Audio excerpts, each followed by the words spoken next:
Connection's not good. Okay, that's a problem.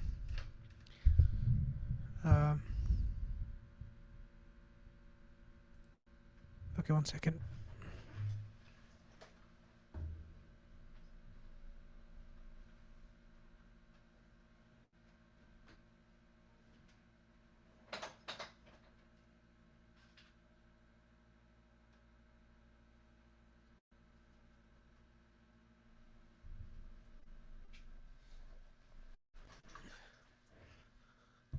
Okay, hopefully it should be better now, inshallah.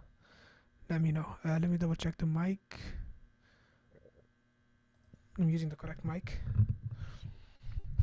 Sound good for everyone?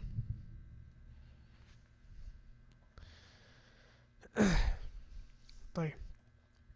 بسم الله الرحمن الرحيم. الحمد لله رب العالمين وصلى الله وسلم على نبينا محمد وعلى آله وصحبه أجمعين. أهلا وسهلا ومرحبا. Welcome everyone to today's class where we continue with the Arabic Conversational course, level 1. And we continue from where we left off on Saturday, explaining Unit 3, a second. Unit 3, a second. And we explained all the different dialogues. We went through the vocabulary and the different sentences. And today, inshallah ta'ala, we'll dive a bit more deeper into the grammar concepts, inshallah. طيب.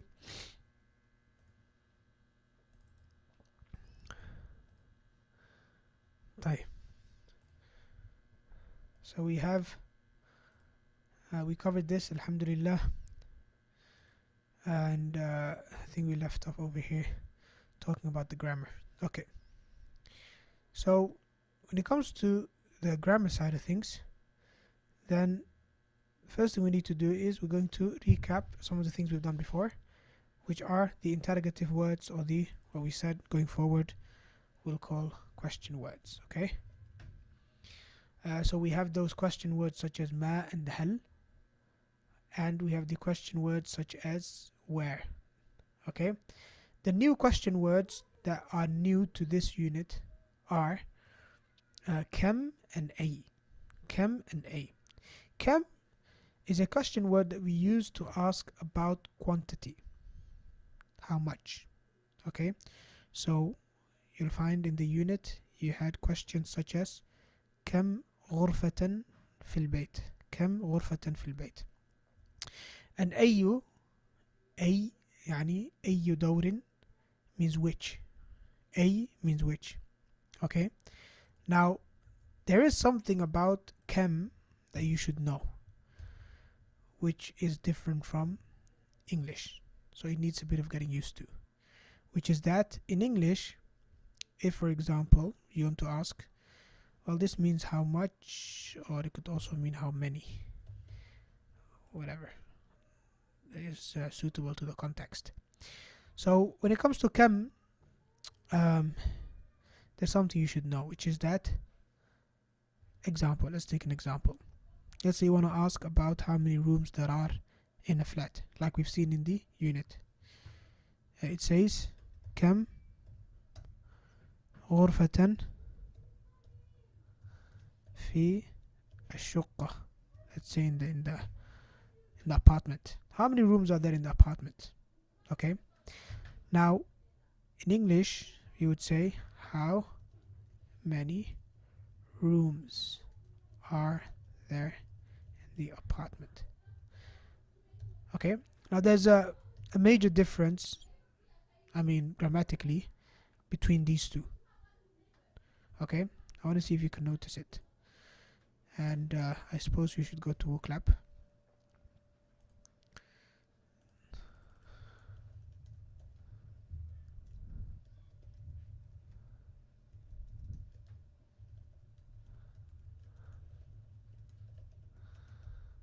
This is lecture 6. Yeah, time's flying by. طيب, I've posted it in the chat. To ask time, can you use both?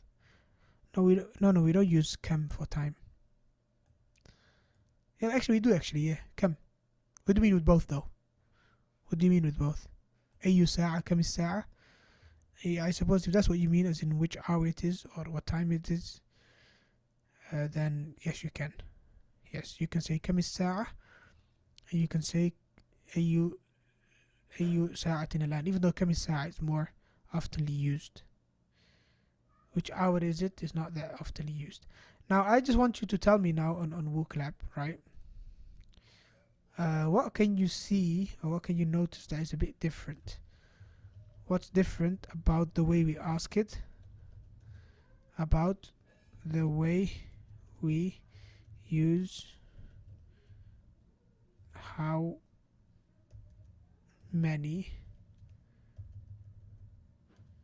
in Arabic.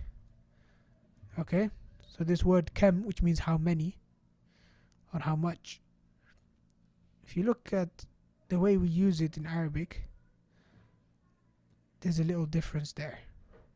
Can you notice it?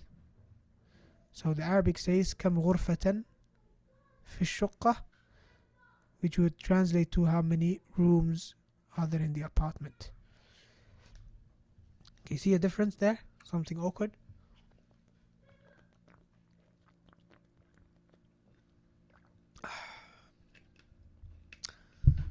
Someone said it's plural in Arabic but singular in English. You might want to rephrase that.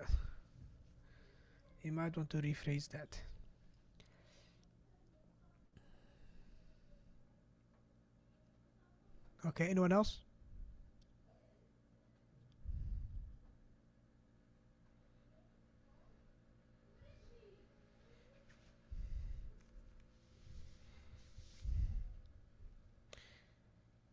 It's plural in English but singular in Arabic. Nah, ahsant. I don't know if it's the same person or someone else. Maybe the first person who wrote this had a slip of the tongue, or should I say slip of the keyboard keys. But yeah, it's the other way around actually. Here, غرفة, if you pay attention, this is singular. Whereas in English, it's plural. Okay? And this is a mistake that people always make. It's a mistake that people always tend to make.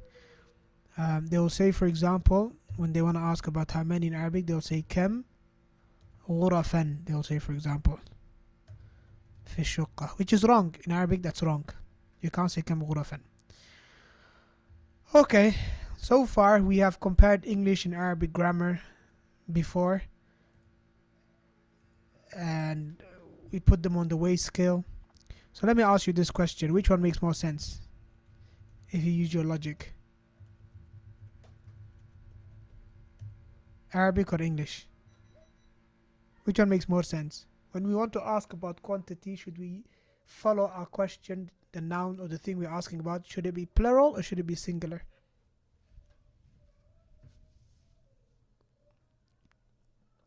The Arabic. Plural. Well, in my opinion, what makes more sense is Arabic. Why? Because why would you assume it's more than one? The default is that it's singular. That's the default. Okay, so you ask كم غرفة في الشقة. It could be that the house, the apartment only has one room. It could be a studio apartment, right? So for you to assume that it's more than one is kinda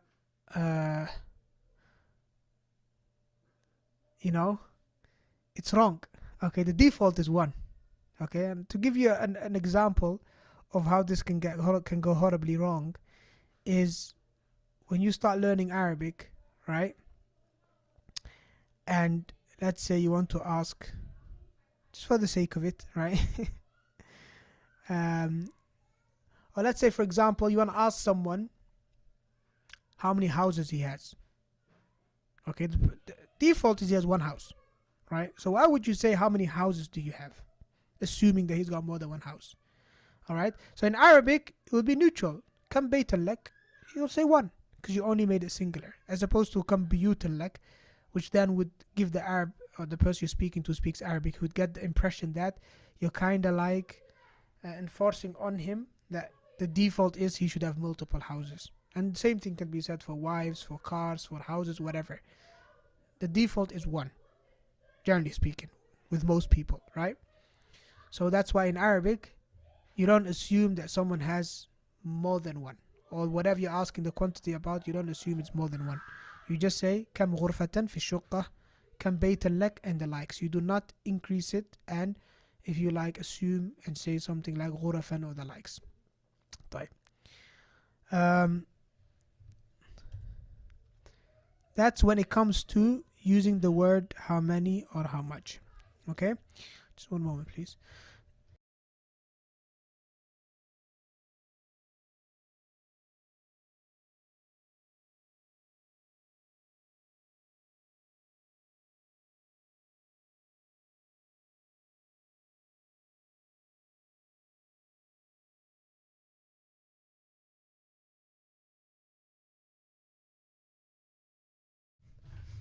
طيب.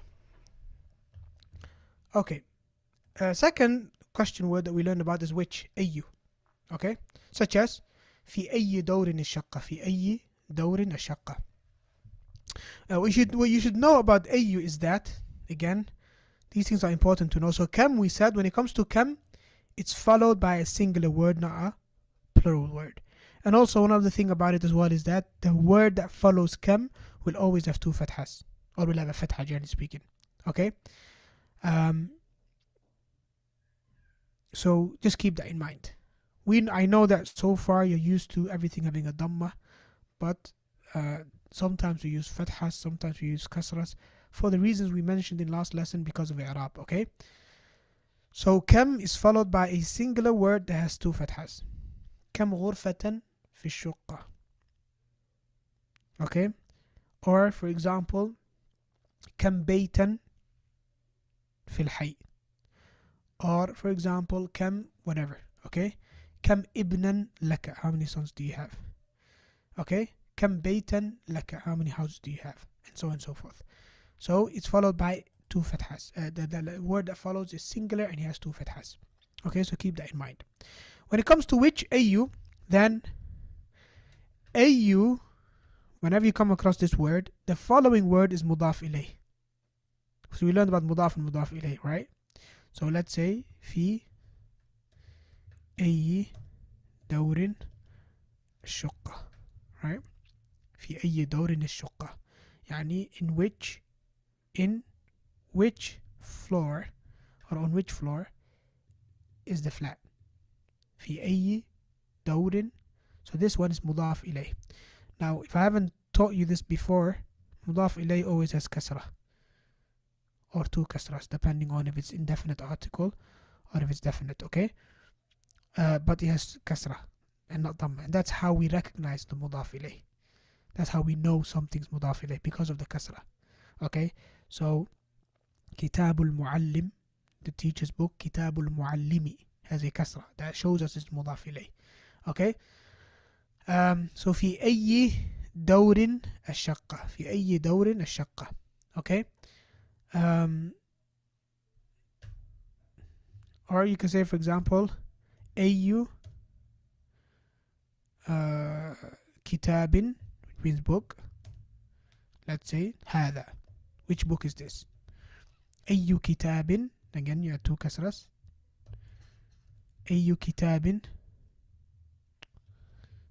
هذا. أي كتاب هذا. Okay? So كتاب kasra. So these things, they're good to know. And me telling you now that it exists saves us from you having to ask me later.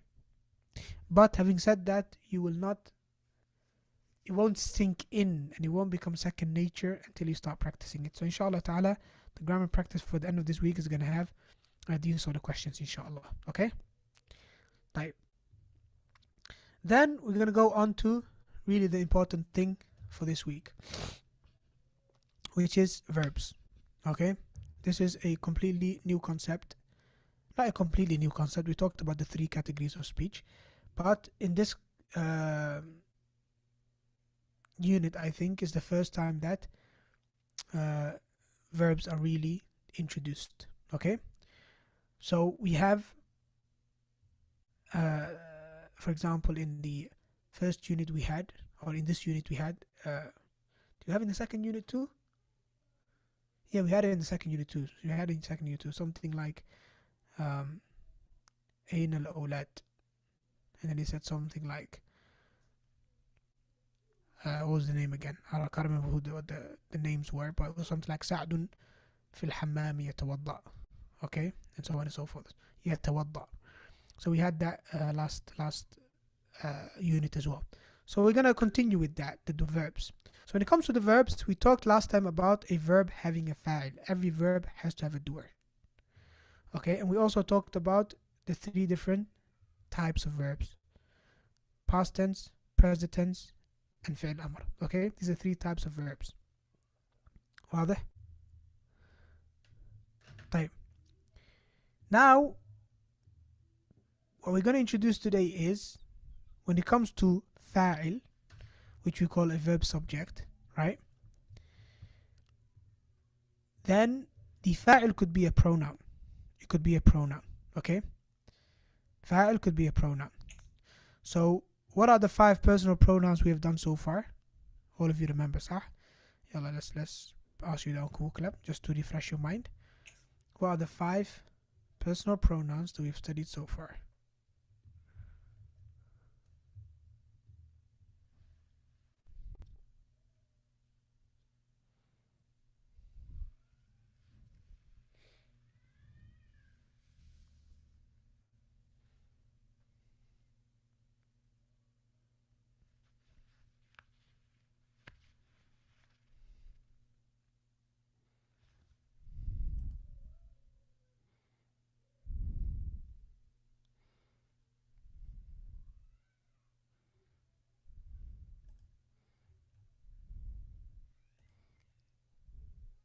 أنا, أنت, أنتِ, هو, هي. أحسنت. هو, هي, ك, كي, and يا. Well, yeah, I don't know why you mixed them up. This is a mixture of attached pronouns and isolated pronouns. So hu and hiya are when they're by themselves. Ka, ki, and ya is when they're attached. Why did you mix them up? Either write them the way they are by themselves, like here, ana, anta, anti, hu, and hiya, or write all the 5 attached pronouns, which would be the ya, the ka, the ki, the hu, and the ha. That's when they're attached. So don't mix them up. Yeah, I don't want them in English, I want them in Arabic. طيب. أنا, أنت, أنتِ, هو, and هي. أحسنت. Okay, well done. So those are the 5 personal pronouns we've done so far. We've learned the isolated ones, we learned the attached ones that I've just mentioned. Now, it could be, and it's probably most likely the case, that when you have a verb in the Arabic language, okay, it could be that the verb's subject or the fa'il could be a pronoun as opposed to a noun, okay? And this normally happens when the person has already been mentioned beforehand. We don't need to mention his name again. So the example that we gave, for example, is the mother asks, أين سعد? Okay, and he says, في الحمام يتوضأ. Or هو في الحمام يتوضأ. Look at how when the father is answering, or when the mother is answering, either way, he or she didn't repeat the word سعد again. He or she didn't say سعد في الحمام يتوضأ or يتوضأ سعد في الحمام. They didn't repeat the name. Instead, it's the pronoun that would be the verb's subject or the fa'il. Okay, so someone might be like, oh, Ustad, didn't you say every verb has to have a fa'il? Well, when you say something like يتوضأ في الحمام, where is the fa'il? Well, I'm saying يتوضأ في الحمام, I'm using the pronoun because I'm answering the question. I'm answering your question. You already mentioned the name Sa'ad. Now I'm using the pronoun to refer back to Sa'ad. I don't need to repeat his name again. Okay, so the personal pronouns, they could be the fa'il. They could be the subject of a verb. Okay, so let's write them down then. Let's write them down. So obviously, one thing you need to know is that at this stage, we're only dealing with present tense. Okay, this what the book is dealing with so far in Unit 1 and Unit 2 and the likes. Okay, so give us a verb. What verb shall we use? Okay, let's use the verb sakana, which means to live, askunu or yaskunu. Okay, so we have ana. Let's write all the 5 pronouns. Ana, anta, anti, huwa, and hiya. Okay, واضح? Okay, now if we add the verb sakana, which is the past tense verb, right? Or let's always start with huwa. Okay, huwa is the default. Let's start with huwa. Okay, so huwa, let's start with that. So huwa, and then the verb. I'm just gonna write the root letters, the sin, the kaf, and the nun, right? That turns into yes kunu. Let me make it bigger. Okay, yes kunu. Okay, yes هذا فتحة كونو. واضح? Okay, as a matter of fact, I'm actually going to show it to you in a much more engaging way. Give me a moment. I've actually got a nice little diagram for you. Bismillah, where do I find it? I've taught it. Okay, just 1 second, please.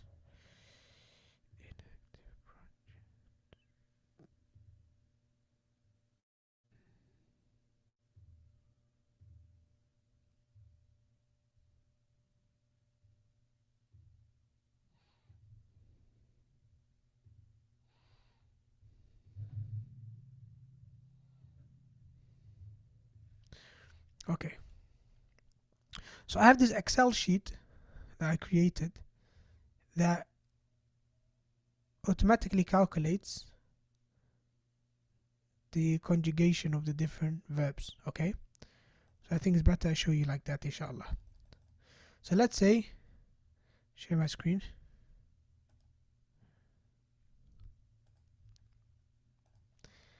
So let's say we have this verb kataba, which means to write. Okay, and here we have the 3 different verb types. We have فعل ماضي, we have فعل مضارع, we have فعل أمر. Okay, واضح? Now let's start with مضارع. Like I said, I don't want to confuse you. Let's start with this. Okay, مضارع. واضح? Because this is what the book has taught you so far in the different units. Okay, let's make this bigger.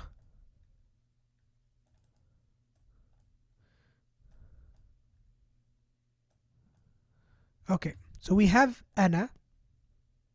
Okay, and then we have the kaf, ta, and ba. Okay, so how do you say I write? You add an a before the verb, ak, and then a dhamma at the end, aktubu. It becomes like that. واضح? Okay, how about أنت? Okay, أنت تكتب. Okay, let's change this actually with the verb that we have in this unit, which is sakana. So we're gonna write a sin, ku. Okay, there we go. Updated automatically. So we have askunu. أسكن في حي المطار. تسكن أنت. تسكن أنت. Okay, then we have يسكن. يسكن هو. يسكن هو. And then finally we have تسكن هي. تسكن هي. Okay,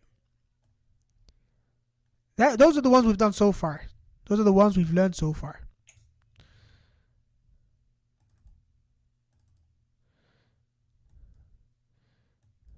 Okay, does that so far make sense? Or it doesn't? Does that so far make sense or it doesn't?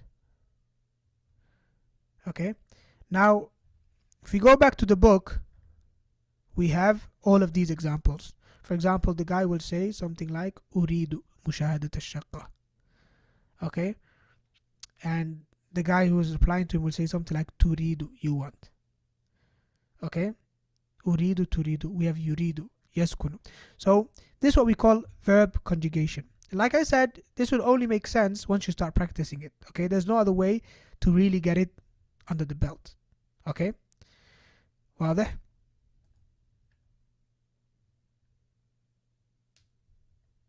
Okay, so this is the pattern. Yes, these are the patterns behind each verb. There's a pattern. And you know, the fact that I want you to contemplate on this. This is actually an easy diagram. I've actually got one that is far bigger than that, that deals with all the 12 pronouns. I'm going to show it to you, not to give you nightmares, but just to show you how the Arabic language, how systematic it is. Let me show you this. Because the point I'm trying to make is that if an Excel worksheet can work this out, yes, with simple formulas, then how can't you do the same? So if you look at this one here we have this is all 12 actually. These are the only singulars here. These are just the singulars, okay? So let's say here I can change the verb. Let's change the verb to sakana, like we said earlier, okay? Which means to live. Okay, past tense would be lived, living, and live, right? Because here it gives me the translation as well automatically. You lived. Well, this gives you the object as well, the maf'ulun bihi. Okay, which with the word live doesn't make sense. The word live, it doesn't make sense. So let's say instead daraba, hitting, right? Because you need an object, okay? It means to hit. Hit, hitting, hit, okay? So for example here it gives you all the different conjugations. So this is the past tense, present tense, command tense, okay? And every single sentence here, this is just a simple calculation using Microsoft Excel. That's how easy it is, theoretically. But you actually creating that muscle memory, getting good at it, this needs a lot of practice, okay? So this is what we're going to do, inshallah. We're going to do a lot of practice, okay? So we have askunu, taskunu, yaskunu, okay? Now, there's a little overlap, and this needs a bit of explanation, right? Let me fill this out. So we have ana plus sakana becomes what?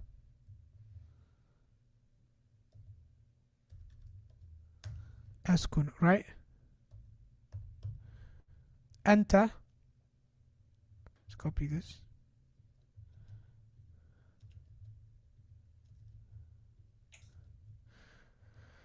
Anta becomes taskunu, right? واضح? Now we have anti and here. These two are a bit confusing. These are a bit confusing. Okay, and I'm just telling you right now because you are going to struggle with it. So ana askunu. Okay. How do we say anti plus sakana? Who knows? So I want you to say, let me ask you a clap. I want you to say to a woman, yes, you live, whatever, okay, you live in a house, okay, how would you say that? How would you conjugate that? So anti plus the verb sakana for mudari. What would it become? Anti, huh?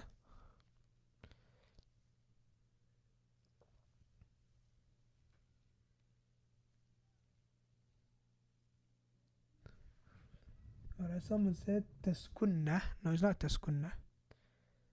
Someone said it will end with ina. Yes, correct. Now, did we do this in Unit 3? I don't think we have. This hasn't been introduced yet. This will be introduced later on. Okay, but yes, it ends with ina. أنتِ تسكنين في البيت. نعم. Okay. So this is kind of like an anomaly to the rule. Like this is something unusual. Why? Because every other example, there are no suffix. We don't add anything to the end of the verb for all the other examples. We add nothing to the end of the verb. But here, we actually end up adding a ya and a noon to the end. So this is a bit different. Tasku Nina. Right? So this needs a little bit of getting used to. Okay? Because it's different from the pattern. Okay? It's different from the pattern. Okay? طيب, how about here plus sakana? How about here plus sakana? What happens there? Let me ask you that. How would you write that? If you want to say she lives here, she lives.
Assalamu alaikum.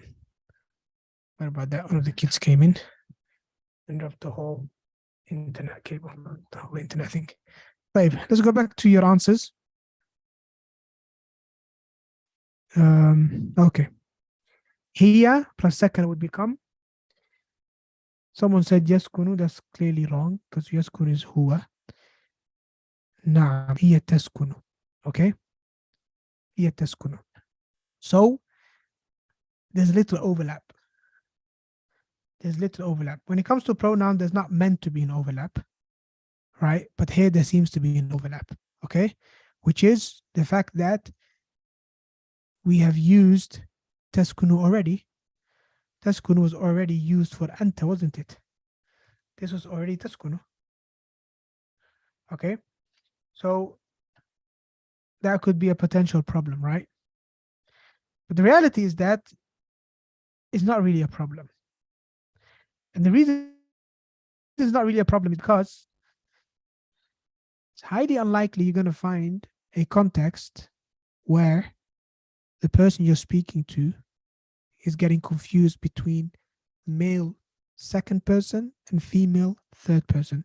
The two contexts are so different that it's highly unlikely that someone would be confused, or that you would read a text or a story and you would get confused, because it doesn't just differ in terms of gender, it also differs in terms of person. Here you have second person and here you have third person. Okay? Now, if there was an overlap between the genders, male and female, then okay, there might be a level of confusion there, right? But because of the fact that hiya taskun, hiya is so much different from anta, it's different in two ways, person and gender, people don't get confused, okay? And just so that you know, why is that the case anyway? How did we end up with the overlap? What you need to know is that these prefixes that we add before verb, they act as signs. They act as markers. They are signs that show us the person or the gender. Okay? So for the most part, these things, they show us the person. So ya is for third person. A is for first person. Okay, so that's for third, that's for first person. Ta is normally for second person. Okay, so as you can see, you have taskunu and taskunina. right? Why is that the case? Because the ta prefix is normally for second person, okay? So if you go back to the Excel worksheet, so that you know what I mean by prefix, because these pronouns, the reason why it becomes easy to learn these pronouns, my dear brothers and sisters, is because there's a pattern, there's a code, there are things that these pronouns have in common, okay? So here you'll see that for first person we have a, first person singular. For second person pronouns we have ta before the verb. And for third person pronouns we're meant to have ya, which persists for dual and plural. The only anomaly or the only exception to that rule is here. That's the only exception to the rule. Okay? So this is the only exception to the rule where the actual prefix that we add before the pronoun, it's not because of the person, it's because of the gender. So the ta here differentiates hiya from huwa. So huwa yaskunu, hiya taskunu. واضح? And why is that? The reason for that is that in Arabic, and that's why any sort of confusion you come across when it comes to Arabic pronouns is because of this. Ta is a sign for second person, but it's also a sign for feminine gender or female gender, feminine gender. واضح? Ta. That's why when it comes to the Madi, we say kataba, he wrote, katabat, she wrote. Okay? So we find that ta is a sign for second person for the most part, but is also sometimes used as a sign for female. That's why there's a bit of confusion here. This ta is not because of second person ta, is a second person for female to differentiate between ta and ya. Yaskunu and taskunu. Okay? Now here in the second person, because both of them have ta, which is there to differentiate it from ya, the third person, ta here is for second person, we added something to the end of the verb to differentiate between anta and anti. So anta taskunu, hiya taskunina. Okay. Now this might not be as clear because we're just doing the singulars, but once you go to the table for plurals, then it becomes very clear. Because all of these second person pronouns, all 5 of them, there are 5 in total, if we include the dual and the plural, all of them start with a ta at the beginning, all of them. All of them. And all of the third person pronouns, and it's 5 of them, when it comes to fi'l mudari', they all start with a ya. So you can clearly see that ta is for second person, ya is for third person. That's how we know when we're speaking Arabic and we're using these verbs, that's how we know the difference between first, second, and third person. It's because of the prefix at the beginning. Okay? So what does the suffix do? The suffix at the end, as you can see, it is consistent for all of the singulars. Only this being the anomaly. The ya and the nun at the end. This is the only anomaly. This is the only exception to the rule. And we added in at the end so that we don't mix up between anta and anti. Right? But you can see that all of them have a dhamma at the end. Just a simple dhamma. Okay? So what's the suffix for? The suffix used for, or the whatever comes after the verb, we use that to differentiate between number. To differentiate between what? Number. As in singular, dual, plural. All the duals would have an alif. All the plural male would have a waw. And all the plural female would have a noon. We'll do that later. But the point I'm trying to say is that this is what Arabic conjugation, verb conjugation is all about. Okay? So let's go back. Let's go back. Every verb has a subject, a fa'il. And that fa'il can be a pronoun. Okay? That fa'il can be a pronoun. So this verb, sometimes you have the fa'il is mentioned, a clear name, Sa'ad, Muhammad, and you know that that is the verb, the fa'il and the person who did the verb. And sometimes it's not mentioned, but it's understood through the verb itself because of the pronoun that is within the verb.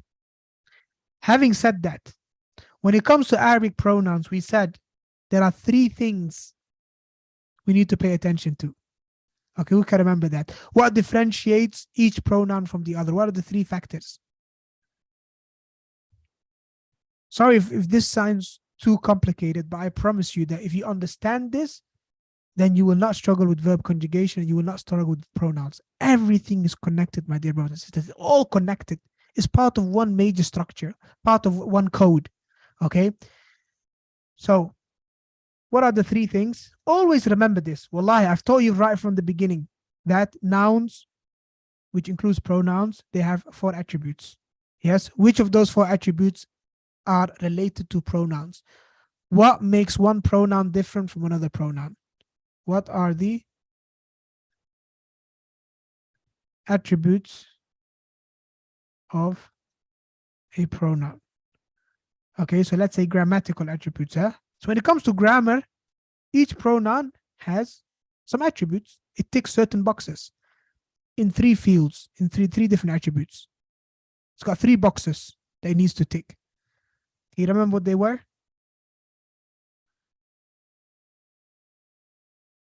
As long as you remember this, I promise you, you will not get confused between two pronouns, inshallah. Then the only thing that is left is to know what to look out for each attribute, what the signs are.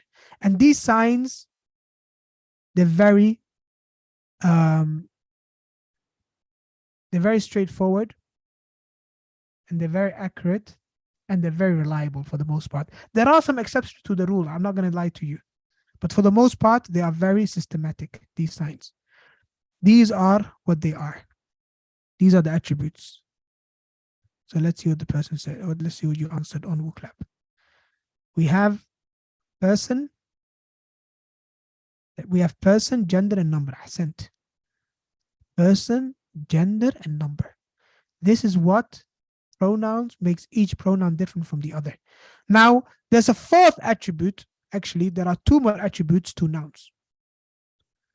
Okay. As a matter of fact, there's a 4th attribute as well for nouns, which is i'rab, declension, and that's why we have the attached and the detached pronouns. They're different because some have different i'rab. Okay, but let's put that aside. Let's put that aside for now. We have person, gender, and number. Person, gender, and number.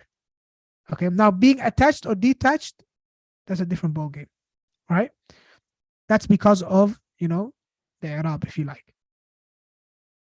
So here we have the isolated pronouns, and here we have the detached pronouns. So as you can see, we have person and we have gender. Now, to be more precise, probably I should write here isolated pronouns in between bracket, singular. So for all of these pronouns, number is the same. They're all singular. There are no dual and there are no plural pronouns in here. We're going to cover them later, inshallah. Okay. So these are the singular attached pronouns, and these are the singular isolated pronouns. So we have person, first, second, and third, and we have gender. That's what makes every pronoun different. Wow, there. Okay. So now the 5 verbs are going to be different based on this. Okay. So we have ana askunu, anta taskunu, anti taskunina, huwa yaskunu, hiya taskunu. These 2 being the same. Wow, there. So again, what makes each pronoun different is the suffix, the prefix, what we add before the verb, and the suffix, what we add after the verb. Okay? Wow, there. So here for the mudari', it's just a dhamma. Yes. At this stage. And apart from taskunina, where we add a ya and a noon, and we add a at the beginning for first person, a ta for second person, and a ya for third person, taskunu being an exception to the rule. Okay. Now, this being an exception to the rule is not that clear because we're only dealing with singulars. So all you can see is ya and ta. So you're going to say to me, Ustad, how's that an exception to the rule? This is 50% of the occurrence. I'll say to you, no. If you add the dual and the plural and all the other pronouns, which are 5 in total, then this one is an exception to the rule because all of them will start with a ya. Likewise, ya and noon at the end is an exception to the rule. Okay? Well, there. Hope I didn't lose any of you. But again, like I said, look, this is the explanation. This is the theory side of things, right? But at the end of the day, what it really comes down to is you practicing it and getting used to this. Even if you don't understand a word of what I said today, but you practice, believe me, you'll just memorize it just like the Arabic kids have memorized it. and you'll be able to use the correct verb for the correct pronoun. Or you'll be able to use the correct verb conjugation for the correct pronoun. So don't worry about that, inshallah. It's not about the theory, it's about the practice. And we'll make sure you have enough practice opportunity, inshallah, until it becomes a second nature. Obviously, inside the workshops, we've been practicing this a lot inside the workshops, okay? So keep that in mind. And we'll continue practicing it, inshallah ta'ala. واضح؟ طيب. Then we have what we call a verb's object, مفعول به. All right? What's a مفعول به? What's a مفعول به? What do we mean by a verb's object? Like last time we said, we talked about how in the English language, it's a fixed word order system. Zaid hit Khalid is different from Khalid hit Zaid. But we said Arabic is different. In Arabic, we can mix the words, put them anywhere we like, and we would still know who did it and who got affected by the verb, right? Now, the person who's doing the verb, we call fa'il. The person who's being affected by the verb, we call maf'ul bihi. So the verb hitting, there's someone that is hitting, and there's someone who's getting hit. Listening, there's someone that's listening, there's someone that is being listened to. Yes, and so on and so forth, right? So how do we know the verb's object and the verb's object, the verb's subject and the verb's object? How do you know the difference? Okay, how do you know the difference?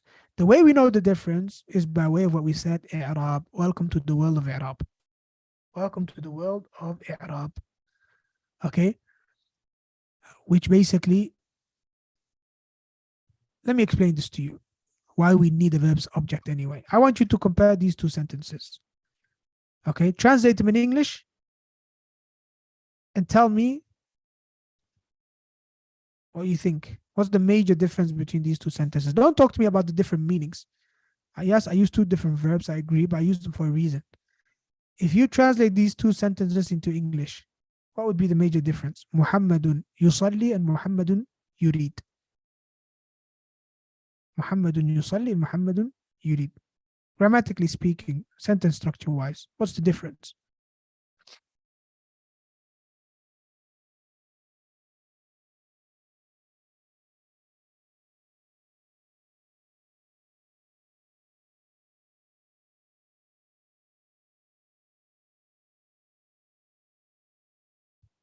Okay. One requires an object, the other doesn't. One is abstract and the other is a tangible action. Okay, that's semantics. That's not grammar. That's semantics. The meaning of it. One is abstract, one is concrete. That's semantics. That's not grammar. Okay, we'll talk about grammar here. If you don't know the difference between semantics and grammar, grammar is about sentence structure, whereas semantics is about the actual meaning of the word, okay, and what it entails. The first sentence is complete. The second doesn't say what Muhammad wants. Naam. Barakallah feek. That's exactly what I was trying to get to. Okay? Which is, one sentence is complete and the other one's incomplete. واضح? So, Muhammadun yusalli, Muhammad is praying. خلاص. Jazakallah khair for telling me that Muhammad is praying. May Allah reward him. خلاص. Sentence complete. I got the message. But if you walk up to someone and you say to him, Muhammad wants, huh? Muhammad yurid, Muhammad wants. Huh? They're going to look at you and be like, what? What does he want? Your sentence is not complete. What does he want? You can't just say to him, Muhammad. If you say to him, Muhammad, even if somebody asks you a question and says to you, talk to me about Muhammad. What's Muhammad doing? And you say, Muhammad yusalli, that's an answer to his question. But if he says to you, what's Muhammad doing? And you say to him, Muhammad wants. Huh? You don't continue talking. He's going to say to you, what does he want? So here, one sentence is complete and one is incomplete. Okay, so what do we learn from this? Okay, let me put it this way and put you on the spot. What makes the first sentence complete?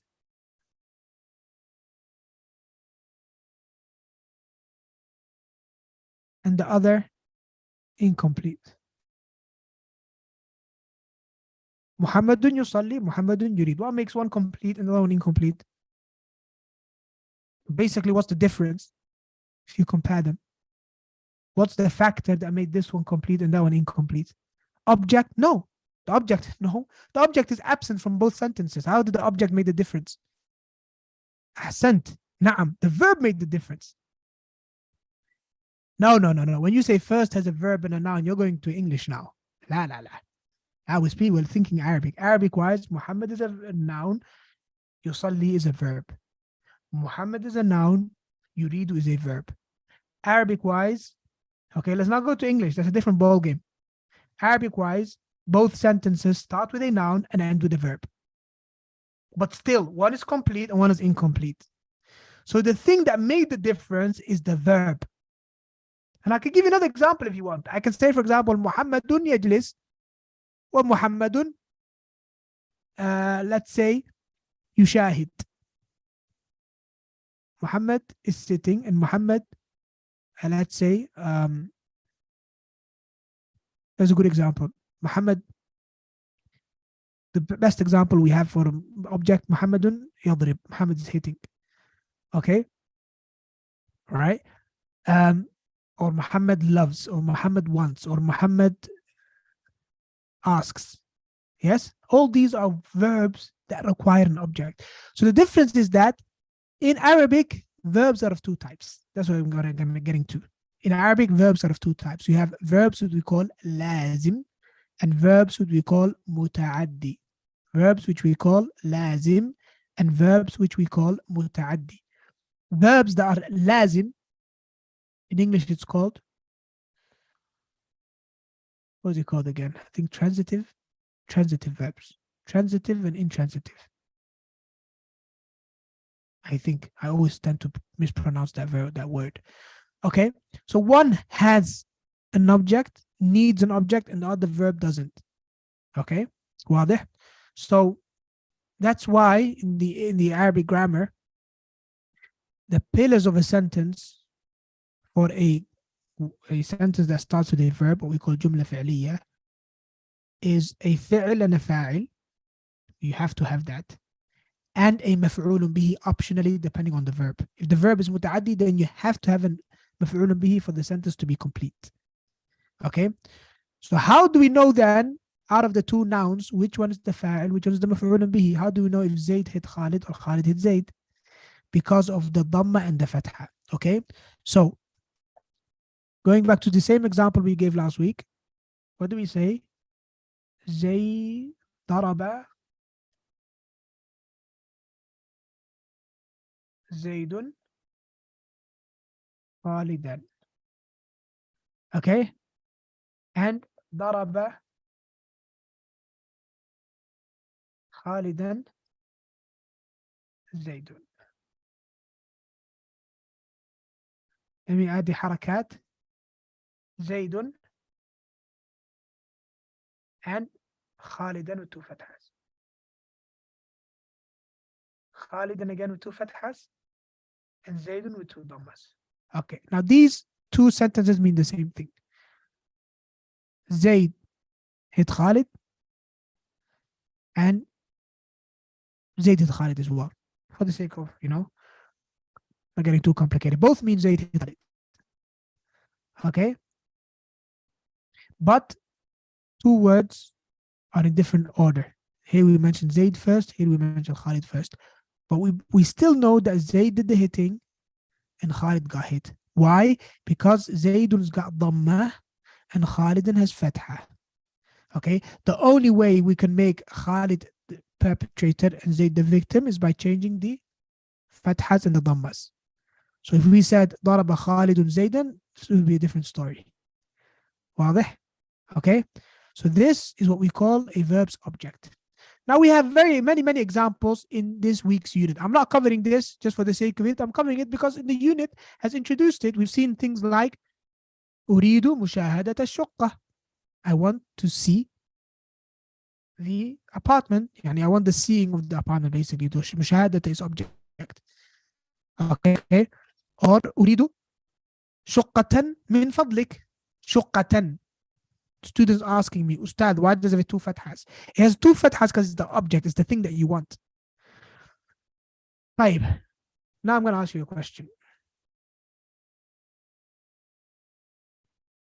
And we'll finish with that. and then we'll go to do a Quizlet competition, and then we'll go to the workshops. أريد شقة من فضلك. Question is, we said every verb has to have a fa'il. Where is the fa'il for this verb أريد? Okay? Where is the fa'il for the verb أريد? أريد شقة من فضلك. Where's the fa'il? Where's the verb's subject? Person who did the verb.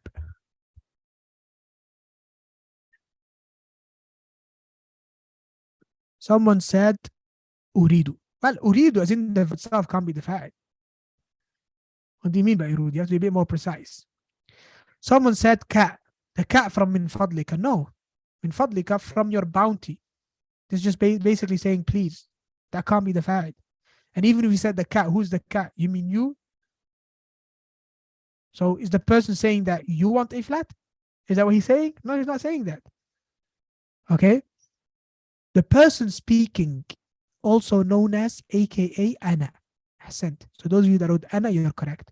The verb here is the verb's fa'il, or the verb's subject here is Ana, I. Now where is Ana? Where is it? We didn't say Ana Urid. We didn't say Ana Urid because we don't need to say Ana Urid. Because this alif over here with the hamza, it is showing us already that it is Ana. It's a sign for Ana. Just like turidu is a sign for you. واضح? So when it comes to the verb's subject, the fa'il, like I said, it can be embedded or hidden within the verb itself. That's how it normally is. Unless you mention a person's name, unless you say something like Yuridu Muhammadun shaqqatan. Muhammad wants a flat. Okay, that's fine. Then Muhammad is the verb's fa'il. He's the verb subject. Fine. Okay? Because we've mentioned him by name explicitly. So the fa'il could be explicit. We can actually say the name. Or it could be implicit. It could be a pronoun. It could be a pronoun that is embedded within the verb. Okay? The most important thing here is not about what we say. It's about what's understood. If someone says to you, Uridu shaqqatan min fadlik, do you have any doubt that he's talking about himself? You don't. You know that he's saying ana uridu. You know that. So there's no need. In Arabic, generally speaking, Arabic is anti-redundancy. Arabic hates the repetition of something that can already be known or deduced from the sentence itself. If there's anything that is redundant, Arabic language will get rid of it. So when you say uridu, I already know it's ana. Why do I need to say ana urid? And some people, especially new people in the language, they talk like this. They talk like this because they're used to it in their language. So they'll say things like ana uridu shaqqatan. They'll say things like anta turidu shaqqatan. Or they'll say things like anti turidina shaqqatan. Or they'll say things like huwa yuridu shaqqatan. Or hiya turidu shaqqatan. That's how they speak. Beginners in the language. They always mention the pronoun explicitly. Why? Because they're basically speaking English. You want, well, you have the use, I'm going to say you. But you want in English is different from turidu in Arabic. Why? Because in the English language, want stays the same. I want, you want, they want. The actual verb is not changing. But in Arabic, the verb is changing itself. The verb is changing from uridu to turidu to yuridu to turidina. The verb itself is changing. So since the verb itself is changing, we know what verb or what pronoun goes with that verb because the verb has changed according to the pronoun. I hope that makes sense, inshallah. It's built into uridu, ahsant. It's embedded into the verb. Okay? واضح? So that's a completely different way, a completely new paradigm, completely mind-blowing, something you're not used to. You'll probably continue saying stuff like ana uridu and anta turidu and anti turidina. It's fine, no problem. But just be aware of it, inshallah, that you're being redundant and there's no need to say ana uridu or anta turid. Okay? And inshallah, with time, your tongue will get used to not saying it, inshallah. The more you learn Arabic, the less English makes sense. So now you know the struggle of Arabic speakers when they want to learn English. Allah, they struggle. Allah, start. Allah, it's so true. Arabic grammar makes sense. English grammar, not so. I mean, just when you come to English verbs, you've got like 8 different verbs, 8 different types that are so close to each other and so difficult.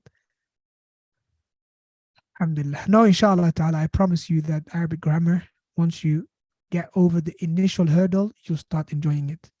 That's why Sheikh bin Uthaymeen, rahmatullahi alayh, one of the most amazing teachers when it comes to um, Arabic grammar, one of the most amazing teachers, rahimahullah, he would say always that Arabic grammar is like a house built from straws with an iron door. So the door is made of hadid, the door is made of iron. Okay, but the house itself is built from straws, it's nothing. It's just really difficult to get through the initial door. But once you get through the door, there's nothing there. It's easy. Okay, so that's what the Sheikh always used to say, rahimahullah. طيب, barakallah fikum. Inshallah, we'll do a quick quiz competition, see who's been revising his vocabulary, and then we'll break up for the workshop, inshallah. Any questions? Inshallah ta'ala, in the workshop, you're going to be doing the same sort of things you've done last time. We'll do some exercises from the book, and we'll also do some more challenging exercises, such as, to give you a quick review, we have speaking prompts whereby you are reading, where you have a list of vocabulary that's categorized and you make your own sentence. We have the speaking prompts based on what you've learned this week as well. And we have those, what's it called again? I don't have here actually. You know, when you spin the wheel, basically, when the teacher presses a button and spin the wheel, and you get different words. Inshallah, once we're done with the quizzes, I'll show you how that looks like for this week. Now let's do a quick Quizlet, inshallah. Bismillah. Again, if you have not joined the Arabic Conversational Course Level 1 Quizlet classroom, I advise you to join. Because if you join the classroom, what happens is that you'll have access to all of the different flashcards without having to go through the portal. And also, when you download the app, it's going to be there. And of course, you should download the app. It will make your life easier as well. So again, I've posted the link to the Quizlet classroom. Make sure you join. Once you join, you're going to have access to the Albania Dake core vocabulary list, the supplementary vocabulary list, and the themed vocabulary list for units 1 and for levels 1 and 2. And there are some revision sets as well, which I advise you not to use yet because it's from units 1 to 4. We haven't done unit 4 yet. You can use these revision sets when we start doing revision, inshallah ta'ala, after next week. Okay? طيب, unit 3, residence, a second. Classic life, individuals, answer in Arabic, obviously.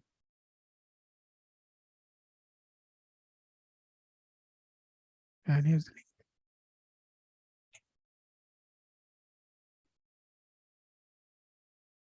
The last link is for the quiz, for the competition, huh?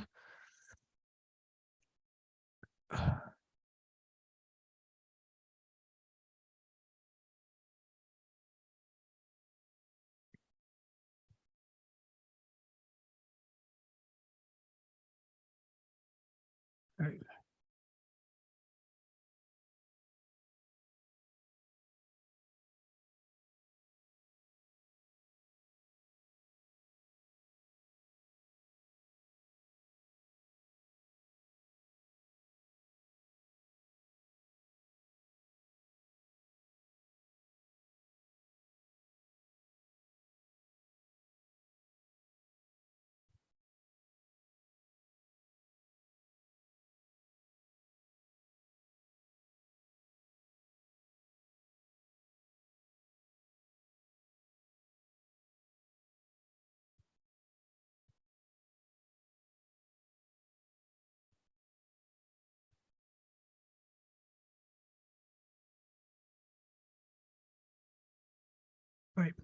Ready?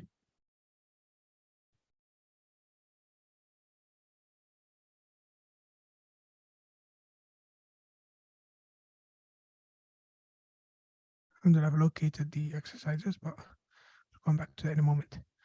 Ready? We have 15 players inside Quizlet. It's 17 of you, so there's 2 of you missing.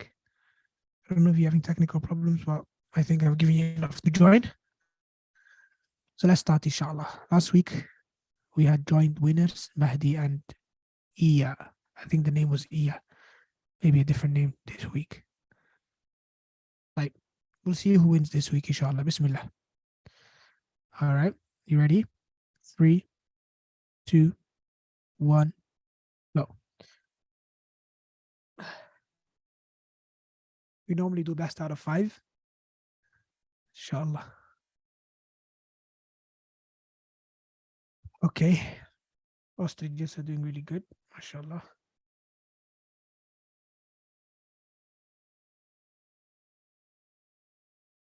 Closely followed by cheetahs. Reindeer is trying to catch up. Ostriches are steady. MashaAllah, still in the lead. Ostriches are still having the lead. T-Rex, last moment. Reindeer, wow. Yui. Okay, I don't know whose name that is, but Reindeer's won. MashaAllah, tabarakallah. That was the last second. I didn't see that coming. I thought it was between ostriches and T-Rex or cheetahs, mashallah. Let's try again, inshallah. Play again. I don't know what happened to ostriches at the end, really. 3, 2, 1, go. Okay. 3, 2, 1, go.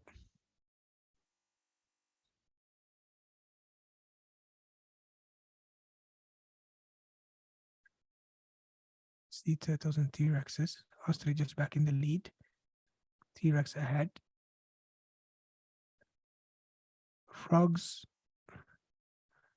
are a slow starter. Ostriches again in the lead. Reindeer is out. Reindeer is out. Made a mistake. Winner from last round. Ostriches again in the lead, mashallah. Nice and steady, nice and slow. Taking their time, but not making any mistakes. Okay, yeah. Ostriches have. Oh, made a mistake in the last. Oh, wow. You said you made a mistake at the end. MashaAllah. Ahsant ya Mahdi. Your number was red at the end. I thought you made a mistake in the last question. That was close. That was close. Okay. Again. Ready?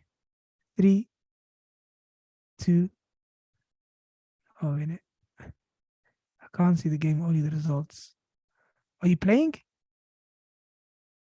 I don't know. If you're playing, maybe you. I don't know. This is the code.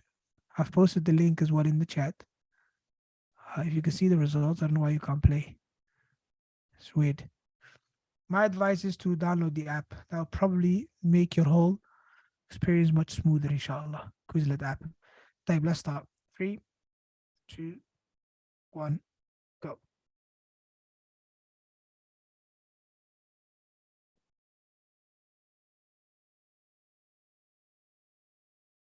Okay.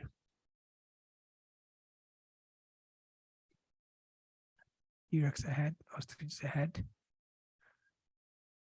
Let's see if reindeers can win again. That would give them 2 wins out of 5. Ostriches are doing good again, mashallah. Sea turtles, close. T-Rex, sea turtles, ostriches. Oh, sea turtles out. Yeah, I think Matt is going to do it again. Reindeer jumped out of nowhere, tried to catch up. But yeah, Matt won again. So this is a very close race between T-Rex, reindeer, and ostriches for the most part. But 2 out of 5. If Mahdi wins the next round, then he is this week's winner. Okay. Ready? 3, 2, 1, go.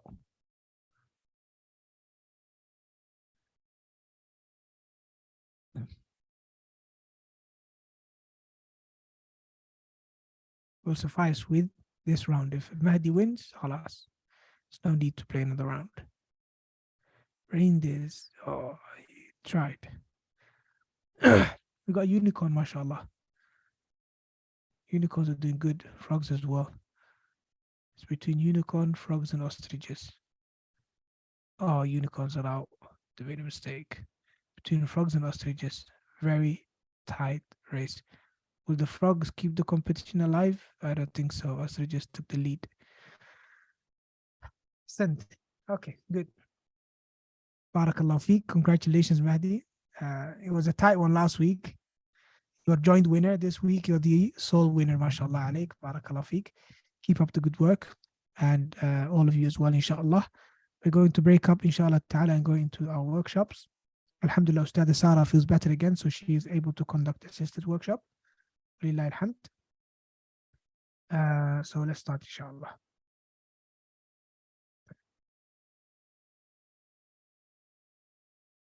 Any questions? Ask in the group. Assalamu alaikum.